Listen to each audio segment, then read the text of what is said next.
आगु जो SSB TGT आसवाक जाऊँगी आम टार्गेट करिया केते स्कोर करें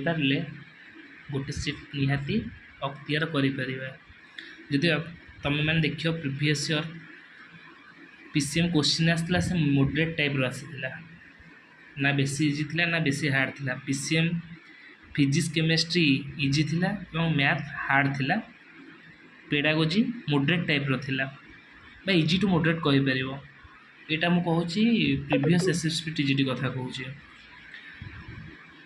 जदि ऑफलाइन एग्जाम हुए और सिंगल एग्जाम हुए मोस्ट प्रोबेबली चांस अच्छी ऑफलाइन एग्जाम हम सिंगल एग्जाम हम आउ जदि जून रे आसीबो हमर नोटिफिकेशन जदि जून रे आसीबो एग्जाम निश्चित हो जो अक्टोबर भितर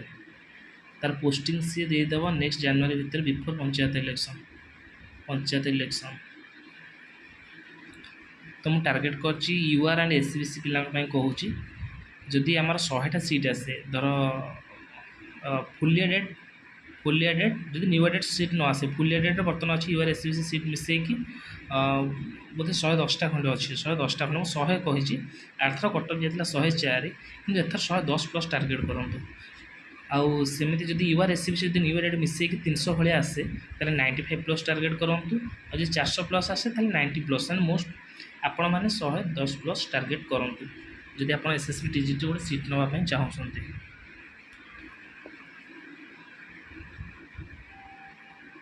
कहीं मु कहूँ बर्तमान एलटीआर मेन्स रे कटअप गला 66 प्लस जदि कहीं मैक्सिमम पिला थिले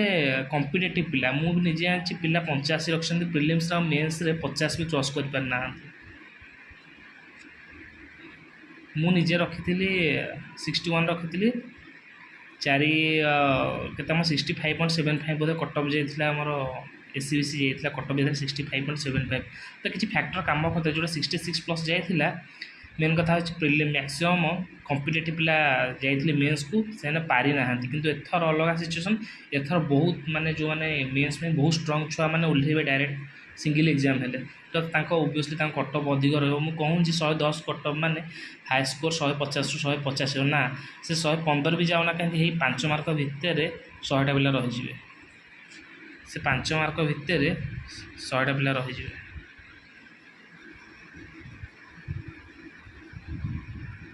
तो नेक्स्ट एसएसबी टीजीटी जोड़ा आसुची समस्त टार्गेट करा 110 प्लस आनिया पे धर हमर फिजिक्स रहला केमिस्ट्री रहला मैथ रहला पेडागोजी रहला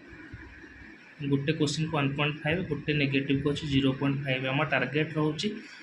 सपोज 110 माने तुम टार्गेट कर चलो 80टा ठीक कर